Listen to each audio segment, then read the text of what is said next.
નમસ્કાર વિદ્યાર્થી મિત્રો, મારું નામ ગોયલ કાર્તિક. હું ગીતાંજલિ વિદ્યાલય તરફથી આજે કોરોનાની પરિસ્થિતિને કારણે ધોરણ 9 ના સમાજમાં આપણે શરૂઆત કરી ચૂક્યા હતા.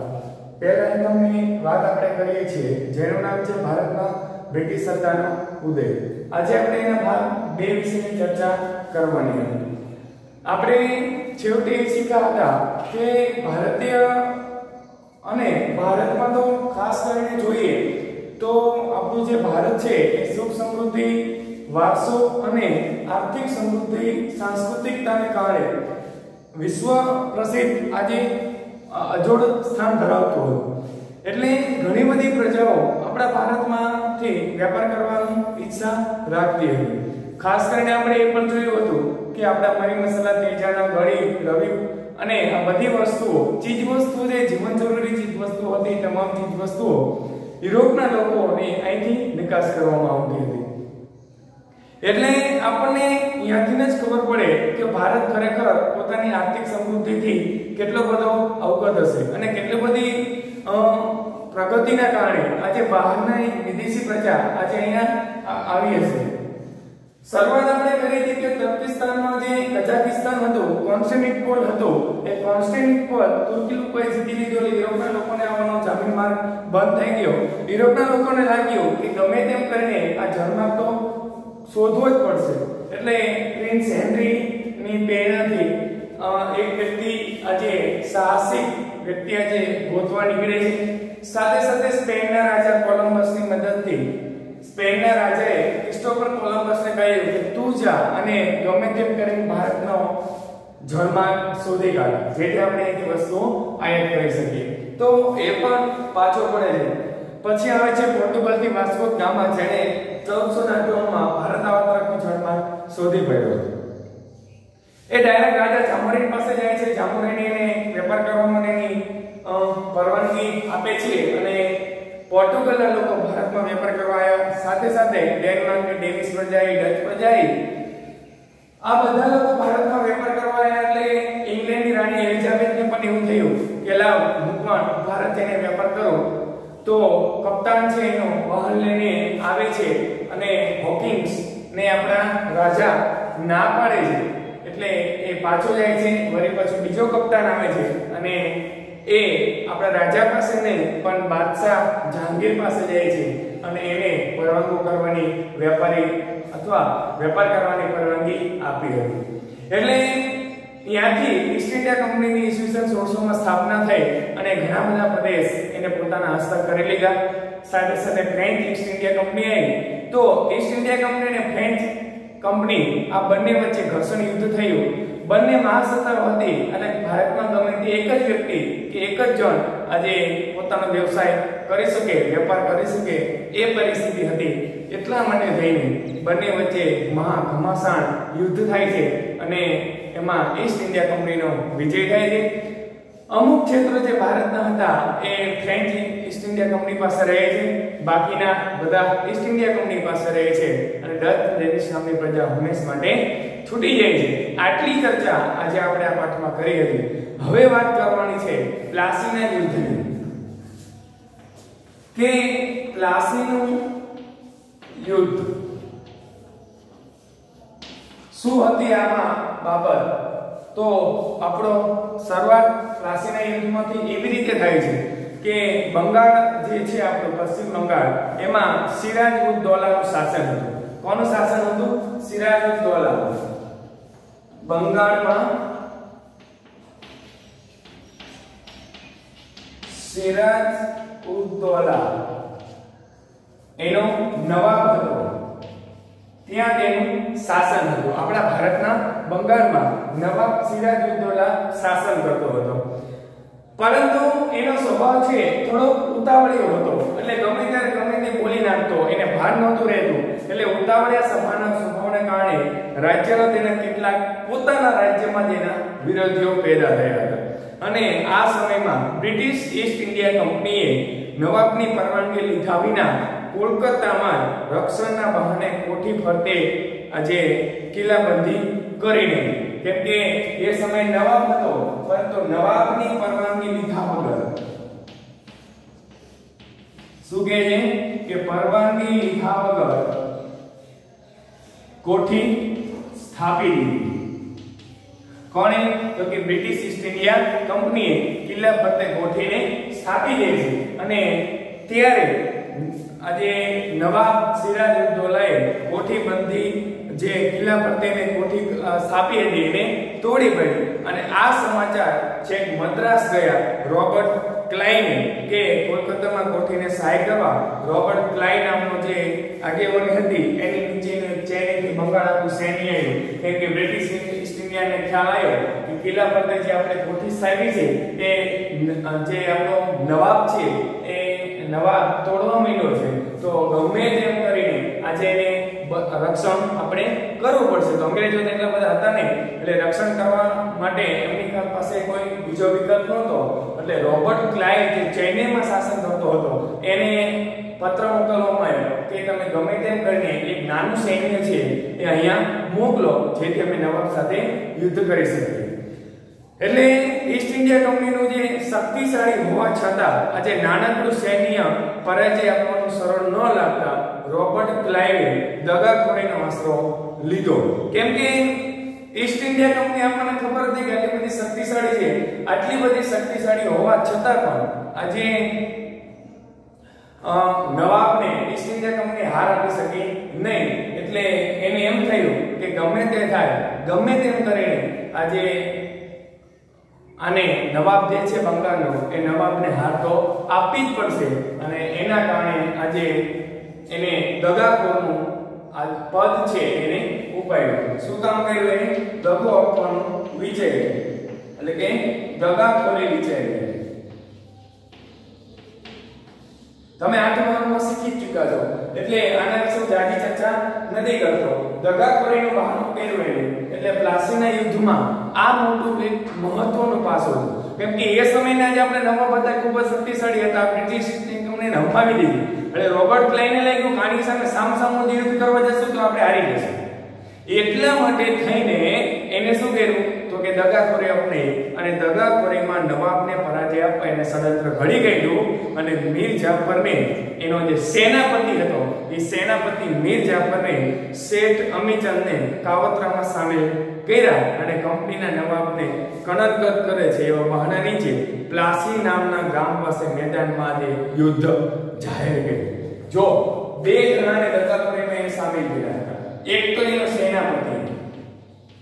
સેનાપતિ કોણ હતો તો કે મીર જાફર આ એનો સેનાપતિ હતો અને શેઠ અમીચંદ આ બંનેને અંગ્રેજીએ પોતાના હસ્તક લઈ લીધા। આ લોકોને સેનાપતિ હતો એટલે દરેકને એવું થાય કે હું પણ રાજા બની જાઉં તો હું પણ નવાબ બની જાઉં એટલે આ બંનેને એને શું કર્યા દગાખોરીમાં આશરો લીધા અને એમ કીધું કે નવાબ છે એ કનડગત એટલે કે અમને હેરાન કરે છે એવા બહાના હેઠળ આ બંને એમ કીધું નવાબ અમને હેરાન કરે છે એટલે પ્લાસી ગામના મેદાનમાં આજે અહીંયા યુદ્ધ જાહેર કર્યું એટલે 23 જૂન 1757 ના રોજ યુદ્ધ થયું। ક્યારે થયું? 23 જૂન 1757 માં યુદ્ધ જાહેર થયું અને મુર્શિદાબાદથી આશરે 38 કિલોમીટર આજે પ્લાસીનું મેદાન છે એ આવેલું છે। ખરેખર પ્લાસીનું યુદ્ધ 23 જૂન 1757 થી શરૂઆત થઈ હતી। સમજવાની વસ્તુ એટલી છે કે આપણે અહીંયા વાત કરી કે બંગાળમાં સિરાજઉદ્દૌલા જે નવાબ હતો એ નવાબ અહીંયા શાસન કરતો હતો પરંતુ પોતાના ઉતાવળિયા સ્વભાવને કારણે આજે એના ગામમાં એના વિરોધીઓ હતા। નવાબની પરવાનગી ન લીધી બ્રિટિશ ઈસ્ટ ઇન્ડિયા કંપનીએ અને કિલ્લેબંધી ફરતે ગામ ફરતે બાંધી દીધી અને અહીંયા કોઠી સ્થાપી। નવાબને આ વાતથી ગમ્યું નહીં એટલે એને કોઠી તોડી પાડવાનો વિચાર કર્યો। શરૂઆત કરે છે બ્રિટિશ ઈસ્ટ ઇન્ડિયા કંપનીની શક્તિશાળી હોવા છતાં નવાબ એને હાર આપે છે। એને એવું લાગ્યું કે આની સામે સામસામે યુદ્ધ કરશું તો મેળ આવશે નહીં એટલે એને ચેન્નઈથી રોબર્ટ ક્લાઇવનું સૈન્ય પણ મંગાવ્યું તો પણ ન મેળ આવ્યો એટલે રોબર્ટ ક્લાઇવે દગાખોરીનો આશરો લીધો અને એ દગાખોરીમાં મીર જાફર અને એના શેઠ અમીચંદને ફસાવ્યા અને યુદ્ધ જાહેર કર્યું। અહીંથી આ બાબત પૂરી નથી થતી હજી તો યુદ્ધ શરૂ થઈ ગયું એટલે પૂર્વ યોજના અનુસાર મીર જાફર યુદ્ધમાં નિષ્ફળ રહ્યો અને સિરાજઉદ્દૌલા હારી જાય છે। કેમ કે ક્લાઈવના કાવતરાથી પ્લાસીનું યુદ્ધ માત્ર અડધા દિવસમાં પૂરું થઈ જાય છે. નહીંતર એટલો બધો નિર્ભર રાજા આ નહોતો, પરંતુ આ ઘટનાને કારણે મીર જાફર એનો જે સેનાપતિ હતો એ જ ખડી જાય છે. એટલે નવાબ છે એને પરાજયનો સામનો કરવો પડ્યો અને આ યુદ્ધથી ઈસ્ટ ઇન્ડિયા કંપનીને 24 પરંગણાની જાગીર પ્રાપ્ત થઈ અને મીર જાફરને બંગાળનો નવાબ બનાવવામાં આવ્યો અને આમ પ્લાસીના યુદ્ધ દ્વારા ભારતમાં કંપની સત્તાનો પાયો નાખવામાં થયો. કેમ કે કંપની સત્તાનો પાયો નાખ્યો 1757માં અને એટલા માટે થઈને મીર જાફરને લાલચ આપી હતી કે ગમે તેમ કહે તો હરી જા, હું તને બંગાળનો નવાબ બનાવી દઈશ. આપણે તો અહીંયા એટલી જ જરૂરિયાત હોય છે, આપણને કોઈ કહી દે કે હું તને આમ કહે તો હું તને આમ કરી નાખું, પણ આગળની વાત તમને હું ભણાવીશ ત્યારે તમને ખ્યાલ આવશે કે હંમેશા આવી લોભામણી બાબતોથી લલચાવવું જોઈએ નહીં. હંમેશા આપણે જેનું અન્ન ખાધું છે એને જ આપણે વફાદારીપૂર્વક નિભાવવું જોઈએ. પણ મીર જાફર એવું કામ કરતો નથી અને મીર જાફરની દગાખોરીને કારણે રોબર્ટ ક્લાઇવ અડધા દિવસમાં જ હરી જાય છે. અહીંયા પ્લાસીનું યુદ્ધ પૂરું થાય છે. પણ આને જે ઘટના છે એ આખી આગળ હું તમને જે બીજા યુદ્ધનું નામ આપું છું એમાં પાછી આવશે. એટલે આ બાબતે તમારે યાદ રાખવાનું, તો તમે આગળનું યુદ્ધ જે હું તમને શીખવાડવાનો છું એ તમે શીખી શકશો. એ શું છે કે બક્સરનું યુદ્ધ. હવે આ બક્સરનું યુદ્ધ છે એ પ્લાસીના યુદ્ધ સાથે કેમ જોડાયેલું છે? તો આમાં સેનાપતિ કોણ હતો? તો કે મીર જાફર સેનાપતિ હતો. અત્યારે સેનાપતિ નથી, કેમ કે નવાબ હારી ગયો એટલે નવાબની જગ્યાએ મીર જાફર સેનાપતિ તરીકે નિર્માણ પામ્યું છે. હવે વાત કરવાની છે કે બક્સરના યુદ્ધમાં શું થયું? તો કે અંગ્રેજોએ મીર જાફરને બંગાળનો નવાબ બનાવી તેની પાસેથી જૂના જુદા બહાના નીચે પુષ્કળ ધન મેળવ્યું અને વધુ અધિકાર મેળવવાની લાલચે કેવા પૂરતો જેને બંગાળનો નવાબ બનાવ્યો હતો, બાકી બધું કામ અંગ્રેજો જ કરતા હતા. આ તો શું છે કે મીર જાફર આડું કઈ કરે નહીં અને એમને હેરાન ન કરે એટલે એને બંગાળનો નવાબ બનાવી દીધો. બાકી નવાબને છેતરતા હતા. સમજી લો, આપણી ગુજરાતી ભાષામાં સમજવું હોય તો છેતરતા હતા અત્યારે બંગાળના નવાબને મીર જાફરને. એટલે કે અમારે અહીંયા જોઈએ છે, અહીંયા પૈસા જોઈએ છે, આમ કરવા માટે પૈસા જોઈએ છે, આમ જોઈએ છે, એમ કરતા પુષ્કળ પ્રમાણમાં ધન બ્રિટિશ ઈસ્ટ ઇન્ડિયા કંપનીએ મીર જાફર પાસેથી મેળવી લીધું. પરંતુ મીર જાફર આપતો ગયો, પણ ઈસ્ટ ઇન્ડિયા કંપનીને એવું લાગ્યું કે આ વિરોધ કરતો નથી અને એને વધારેમાં વધારે લાલચ જાગે છે. એટલે અહીંયા એ સમજવાનું છે. એટલે જ મેં કીધું તો પ્લાસીનું યુદ્ધ યાદ રાખજો તો તમને બક્સરનું યુદ્ધ ઝડપથી સમજાશે. પહેલા એટલે કે યુદ્ધ પહેલા બંગાળનો નવાબ કોણ? યુદ્ધ પહેલાનો બંગાળનો નવાબ તો કે સિરાજ ઉદ દૌલા. બરોબર છે. પછી બીજી બાબત, યુદ્ધ પછીનો બંગાળનો નવાબ કોણ? તો કે મીર જાફર. આ બધી બાબત કેમ થઈ? પ્લાસીના યુદ્ધમાં. હવે બક્સરના યુદ્ધની વાત કરીએ છીએ એટલે મેં તમને એમ કીધું કે બંગાળનો નવાબ કોણ થયો છે? મેં એક વાત અધૂરી રાખી, તમને યાદ હોય. કેમ કે મેં તમને એમ કીધું ને કે આજે એની પાસેથી જુદા જુદા બહાના હેઠળ પુષ્કળ ધન મેળવી લીધું. એટલે એને શું થયું? તો અંગ્રેજોને એમ થયું કે આપે છે તો આની પાસેથી એને વધારેમાં વધારે લાલચ જાગે છે. એટલે લાલચ જાગી એટલા માટે એને શું કર્યું? મીર જાફર જે બંગાળનો નવાબ હતો એને ખસેડી દીધો અને મીર કાસમને બંગાળનો નવાબ બનાવ્યો. કોને? મીર કાસમને બંગાળનો નવાબ બનાવ્યો. એનો મતલબ શું થયો? સિરાજઉદ્દૌલા જગ્યાએ મીર જાફરને બેસાડ્યો, મીર જાફરની જગ્યાએ હવે કોને બેસાડ્યો? મીર કાસમને. પણ આ મીર કાસમ છે એ કેવો હતો? તો કે બંગાળનો નવાબ મીર જાફરને ખસેડી મીર કાસમને બંગાળનો નવાબ બનાવ્યો. કંપની માટે મીર કાસિમ તો મીર જાફર કરતા વધુ મહત્વાકાંક્ષી સાબિત થયો, કેમ કે મીર કાસમને કંપનીનો ડર લાગ્યો અને તેથી મીર કાસમને ઉથલાવી ફરીથી મીર જાફરને નવાબ બનાવ્યો. આ જે હતો એ જે અંગ્રેજ માંગી બધું દઈ દેતો હતો. પણ મીર કાસમ છે અંગ્રેજી ડરતો નહોતો કે હું નહીં દઉં, હવે હું બંગાળનો નવાબ બની ગયો, હવે હું કહું એમ તમારે કરવાનું. અંગ્રેજોને એ વાતથી તો તકલીફ હતી. એને એવું લાગ્યું કે આ વ્યક્તિને આપણે ખોટો બેસાડી દીધો, એટલે એની જગ્યાએ વળી પાછો બંગાળનો નવાબ મીર જાફરને બેસાડી દીધો પાછો. તો આ વ્યક્તિ બેઠો એટલે આને ખબર પડી છે કે મારે બેસાય નહીં. એકવાર જો મારી હારે આવ્યું પેલું તો ફરીવાર બેસવું જ ન જોઈએ. છતાં પણ આની હજી લાલચ પૂરી ન થતી, વળી પાછો બંગાળનો નવાબ બની જાય છે. અને બંગાળનો નવાબ બન્યો જો મીર કાસમ હોત તો અંગ્રેજોને જીવો હરામ થઈ ગયો. એટલે અંગ્રેજને ખબર પડી કે ગમે તેમ થાય આને ખસેડવો પડશે. તો બીજો જડેવો નહોતો એટલે વળી પાછો મીર જાફરને બંગાળનો નવાબ બનાવી દીધો. અને અંતે જો અહીંયા શું થાય છે કે મીર જાફરની જગ્યાએ મીર કાસમને બેસાડ્યો એટલે આ તો ચૂપ રહ્યો, પણ આની જગ્યાએ આને બેસાડ્યો એટલે આ ચૂપ રહ્યો નહીં. મીર કાસમને તો મગજ છે હવે ગમે તે હવે યુદ્ધ કરવું છે આમને, એટલે એકલા તો થાય એવું નહોતું. એટલે ક્યાં ગયો બદલો લેવા માટે? તો કે મીર કાસિમ છે અવધના નવાબના શરણે ગયો. ક્યાં ગયો? તો કે અવધ ગયો. અવધ ના નવાબ જે છે એના શરણે ગયો. અને આ સમયે અવધના મુઘલ બાદશાહ શાહ આલમ પણ આવ્યો. ગયા કોણ કોણ? તો કે મીર કાસમ હતો. અને આ જ્યારે મીર કાસમ અવધ ગયો ત્યારે ત્યાંના નવાબ હતા શાહ આલમ. કોણ હતા? મુઘલ બાદશાહ હતા. મુઘલ બાદશાહ શાહ આલમ. આ ત્રણ જણા ભેગા થયા અને આ ત્રણેય એવા હતા જે બ્રિટિશ ઈસ્ટ ઇન્ડિયા કંપની સામેના વિરોધી હતા. બરોબર? આ ત્રણેય બદલો લેવા માટે જોડાયેલા હતા. આમને ગમે તે અચાનક ન ખબર પડતા ત્રણેય ભેગા થઈ ગયા અને ત્રણેય ભેગા થયા એટલે સંયુક્ત રીતે કંપનીનો સામનો કરવાનો નિર્ણય કર્યો અને અંતે યુદ્ધ જાહેર થયું. અને બક્સર મુકામે સંયુક્ત સેનાની સામે ઈસ્ટ ઇન્ડિયા કંપની યુદ્ધ જાહેર કર્યું 22 ઓક્ટોબર 1764 માં. ક્યારે? 22 ઓક્ટોબર 1764 માં આ ત્રણેય અવધના નવાબ મીર કાસિમ અને બાદશાહ શાહ આલમે ભેગા થઈને ઈસ્ટ ઇન્ડિયા કંપની સામે બક્સર મુકામે બક્સરની યુદ્ધ જાહેર કર્યું અને જેમાં સંયુક્ત સેનાનો પરાજય થયો અને કંપનીને બંગાળ, બિહાર અને ઓરિસ્સાની સત્તા અથવા દીવાની સત્તા પ્રાપ્ત થાય છે.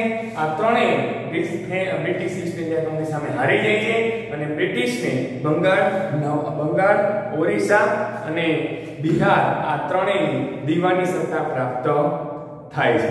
તો આ હતા આપણા બે વિશ્વ યુદ્ધો. યુદ્ધો એટલે કે પ્લાસીની યુદ્ધ અને બક્સરની યુદ્ધ. હવે ચર્ચા કરવાની છે કે કંપની શાસનનો વિકાસ, કે કંપની શાસનનો વિકાસ થયો કેવી રીતે? કેમ કે હવે પોતાનું વર્ચસ્વ આવી ગયું છે. હવે જેટલા નડતા હતા એ બધાને તેને દૂર કરી નાખ્યા. એટલે હવે વાત કરવાની છે કંપની શાસનના વિકાસની, કે કંપની શાસન જે થયું એ કંપની શાસનના વિકાસ કેવી રીતે થયો અને એને કોણ મેળવ્યું? કંપની શાસનનો વિકાસ શું થયું આમાં? તો આગળ તો આપણે શીખી ગયા કે આ ધીમે ધીમે 24 પરગણે જાગીર મળી, પછી બંગાળ, બિહાર, ઓરિસ્સાની દીવાની સત્તા મળી. હવે કંપની શાસનનો વિકાસ થયો. અહીંયા ક્યાં તકલીફ પડે છે? તો અંગ્રેજ સરકારે નિયામક ધારો પસાર કર્યો પછી 1773 માં. ક્યારે? ઈસવીસન 1764 માં નિયામક ધારો પસાર કર્યો. નિયામક ધારો પસાર કર્યો.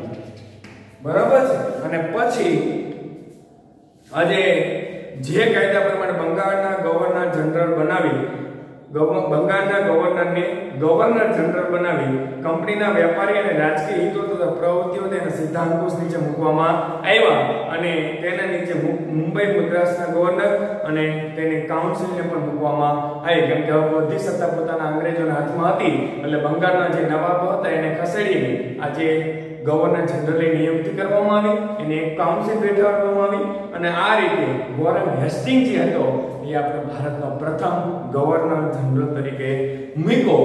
પણ એ જે મુંબઈ અને જે મહારાષ્ટ્ર હતી એને કાઉન્સિલને જે મૂકી છે ત્યાં મરાઠા હજી શાસન કરતો હતો અને એ સમયમાં પ્રથમ મરાઠા વિગ્રહ થયો જેમનું નામ હતું પછી મૈસૂરના હૈદર અલી સાથે બીજો મૈસૂર વિગ્રહ થયો અને બંને સત્તાઓનો એક સાથે સામનો કરતા ઈસ્ટ ઇન્ડિયા કંપનીને મુશ્કેલીઓ વધી ગઈ. પ્રથમ ગવર્નર જનરલ ભારતનો આવ્યો વોરેન હેસ્ટિંગ, ત્યાંથી એને મુશ્કેલીનો સામનો કરવો પડ્યો. આપણે જે મરાઠાનું શાસન હતું એમાં પહેલો વિગ્રહ થયો, બીજો વિગ્રહ થયો, એટલે ઈસ્ટ ઇન્ડિયા કંપનીને વધારેમાં વધારે તકલીફો પડવા લાગી અને એમાં વોરેન હેસ્ટિંગ બાદ ગવર્નર જનરલ તરીકે કોર્નવોલિસ આવ્યો. વોરેન હેસ્ટિંગનું તો કામ નહોતું આ લોકોની મરાઠાઓની સામે, ટીપુ સુલતાન જેવા મહાન વ્યક્તિની સામે લડત કરવા માટે કંઈ કરવાનું નહીં, વિગ્રહ કરવાનો. એટલે વિગ્રહમાં ટીપુ સુલતાન જેવા રાજ કરતા હતા એટલે એમની સામે થાકી જાય છે વોરેન હેસ્ટિંગ, એટલે એની જગ્યાએ કોર્નવોલિસ આવે છે અને એના સમયમાં મૈસૂરનો વાદ આજે જે ગણાય એમાં ટીપુ સુલતાન સાથે ત્રીજો મૈસૂર વિગ્રહ થયો અને ટીપુ સુલતાનને હરાવવા કંપનીએ મરાઠા અને નિઝામની મદદ લીધી. એકલા તો ચાલે એવું જ નહોતું, એટલે નિઝામ અથવા મરાઠાની પણ સહાય લેવી પડતી. ભારત દેશની મુખ્ય ખામી જોઈ હોય તો આ જ હતી, કેમ કે કોઈ એકાદા મરાઠા દેશનો તો દુશ્મન હોય જ, ત્યારે એવાને પકડીને કંપનીએ ટીપુ સુલતાન સામે યુદ્ધ જાહેર કર્યું અને ત્રણેયની સંયુક્ત સેના સામે ટીપુ સુલતાનની હાથ થઈ અને સંધિ કરવાની એની ફરજ પડી અને એને આજે વેલેસ્લીની સહાયકારી યોજના તરીકે ઓળખવામાં આવે છે. એટલે કોર્નવોલિસ બાદ જ્હોન સોર આજે ગવર્નર બન્યો અને તેને અપનાવેલી તટસ્થ નીતિને કારણે ઈસ્ટ ઇન્ડિયા કંપનીની પ્રતિષ્ઠા એક બાજુ ઘટી તો બીજી બાજુ મરાઠાઓ વધુ શક્તિશાળી બન્યા. કોર્નવોલિસ એનું કામ કરીને જતો રહ્યો એટલે ટીપુ સુલતાને એમ સંધિ પણ કરી નહીં. હવે એની જગ્યાએ પાછો બીજો આવ્યો. કોણ આવ્યો? તો કે જ્હોન સોર આવ્યો અને આ જ્હોન સોર એ સમયે જે તટસ્થ નીતિની અપનાવી હતી એ તટસ્થ નીતિને કારણે બંગાળની તટસ્થ જે નીતિ બને એમાં બ્રિટિશ ઈસ્ટ ઇન્ડિયા કંપનીની મહત્તા અને પ્રતિષ્ઠા ઘટવા લાગી અને મરાઠાની વધવા લાગી અને આથી જ્હોન સોર પછી આવેલ ગવર્નર જનરલ વેલેસ્લીને માથે કંપનીની ભારતમાં સર્વોપરી જવાબદારી સોંપવામાં આવી કે મેં આટલા બધા ગવર્નર બદલાઈ નહીં કાઢે, હવે હું તને ગવર્નર તરીકે મોકલું છું રાણી એલિઝાબેથ કે તારે ગમે તેમ કરીને ભારતની આખા ભારતમાં બ્રિટિશ ઈસ્ટ ઇન્ડિયા કંપનીનો ધ્વજ લહેરાવવાનો છે અને આ માટે વેલેસ્લીએ સહાયકારી યોજનાનો કાયદો અમલ કરી અને અમુક શરતો છે એ શરતોને એને નિચોડ કાઢ્યો. એટલે વેલેસ્લીની સહાયકારી યોજનાઓ, વેલેસ્લીની સહાયકારી યોજના આ કઈ હતી? વેલેસ્લીની સહાયકારી યોજના એ આપણે ભાગ 3 માં આગળના વિડિયોમાં જોશું. ત્યાં સુધી તમારે આટલી ચર્ચાઓને વાંચવાની છે, બુક હોય તો વિડિયો જોવાનો છે, ન સમજાય તો મને કોમેન્ટ પાસ કરશો અને ઘેર રહો, સુરક્ષિત રહો. તમે મને આટલા ટાઈમ પૂરતો સાંભળો એ બદલ તમારો ખૂબ ખૂબ આભાર. ધન્યવાદ.